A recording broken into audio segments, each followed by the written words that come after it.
As photographers, we all make mistakes. Some of these mistakes we only make once because it's very easy to spot them and it's very easy to correct them. But some, we make them again and again and again because we are not even realize that we're making mistakes. And they usually turn to have a long-term negative impact on our work. So in this video, we're going to talk about these not so obvious mistakes that many photographers are making. And let's see if you are making any of these mistakes.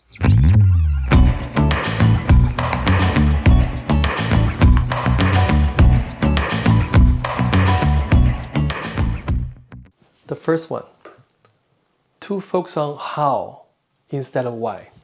So we're living in a fast-paced world.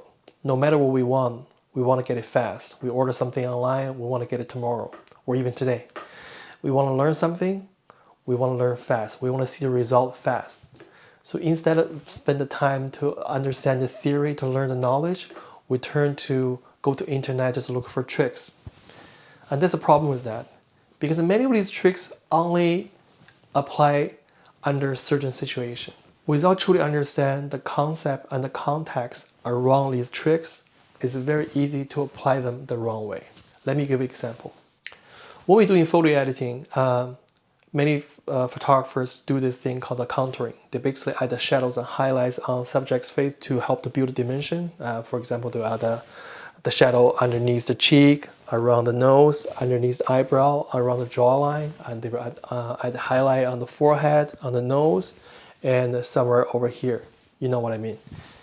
So this particular contouring works only under certain lighting condition. For example, a butterfly lighting condition, a butterfly lighting pattern, or Rembrandt lighting. So when the light is above your subject's eye. And then it only works when your subject's mainly facing the camera. They can turn slightly one way or the other, but not so much. It's mainly facing straight to the camera. But we're using many different lighting patterns. Sometimes we use a split lighting. The lighting could be coming from the side. Sometimes we use a short lighting. The lighting even coming from behind. Sometimes our models or our subjects not even facing the camera. They're facing away from the camera, maybe even a profile shot. Apparently, you cannot use the same way of contouring on these images. To truly understand how to do this, we really need some knowledge on anatomy, on how lighting works. So you need to understand how lighting changes when you're rotating light on your subject, how the highlight and shadow changes when you're changing the position of the lighting. And after that, you can do your contouring. Second example, composition. Composition is a big topic, and it's very hard to learn. It takes a long time to master composition. So instead of spend the time, read the book, see example images, people just learn tricks. So what happens is they usually gotta find this rule of third, golden ratio, leading line. These are very easy to apply, but is a composition all about rule of third or leading line? Of course not. Composition is not just about where you put your subject or the elements within the frame. The true purpose of a composition is to build the right mood, right feeling, help to tell the story, help to direct your viewers' attention. A rule of third is simply not gonna just do all this. There are a lot more you can do and you should do for composition. So you really need to spend more time to study composition.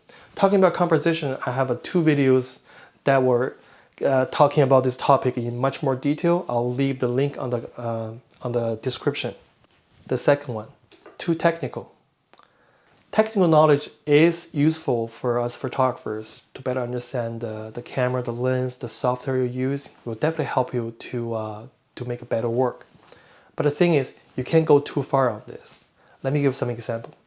Some photographers, they evaluate photo based on the histogram instead of actual photo. They have a zero tolerance on overexpose the highlight or clip the shadows. For them, you need to get the photo right first before you talk about anything else. Another example, some photographers, they choose to use in certain aperture not because they will give them the right depth of field to build the right look. It's because it will give them the best bokeh or it will give them the maximum sharpness. So basically they shoot for bokeh and sharpness. These technical knowledge should never be the limitation or restriction of your work. If you can only think within this box of technical BS, you're never going to be as creative. Next one, overposing your subject. Posing is important Posing is a big part of transferring the mood and feeling. And many times you'll run into clients or inexperienced model, they definitely gonna need some help for you to get them started with posing. But again, people overdo this. Example, a typical photo shoot gonna be like, okay, move your hands a little bit higher. Okay, you gotta, your arm gonna be this way. Oh, turn your body slightly that way. Chin up a little bit. Oh, too high. You know what? Lower a little bit. Okay, perfect. Hold that. Don't move. Okay, now where's my camera? You know, you see how this goes. The photo you gotta capture, if you're doing this way, gotta be super staged, super posy. And the expression on your subject's face is not gonna be good either. Why? Because if you do this to them, they're gonna feel super awkward and it's gonna show on their face. For me, I think the posing should go is like this. You give them a start point and let them take over from there. Instead of them holding a pose for you to take picture, you should let them to do something and you capture the right moment. Don't treat your subject as an action figure. Treat them like a human being. Next one. One type of lighting, anywhere, anytime. So this is for those photographers who use off-camera flash. So what they tend to do is, they tend to always play the light at a certain position, doing a certain way. For example, to put the light like a 45-degree either to the left or the right side of your subject, and to put the light slightly higher above their eye level, and then they will underexpose their ambient by 2 stops. And they do this no matter where and when. Apparently this is wrong. Especially when you're shooting outdoor, the lighting change from time to time, different season, different weather, different time of the day. Sometimes it requires you to use your light as a key light, or as a field light, or as a ring light. Sometimes you need to use a different lighting patterns. And then of course, sometimes you choose different camera angle. You can shooting from above or shooting low, or sometimes you could be slightly behind your model.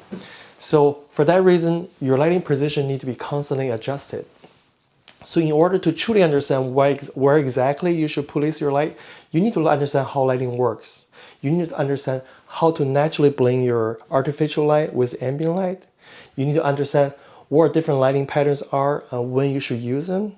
And you need to know when you can use a hard light and when you should use a soft light.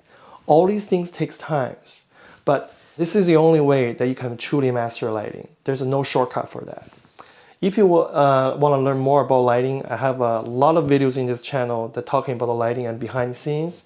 But there are 2 most common ones, and again, I'll leave the link on the description. Check them out if you're interested.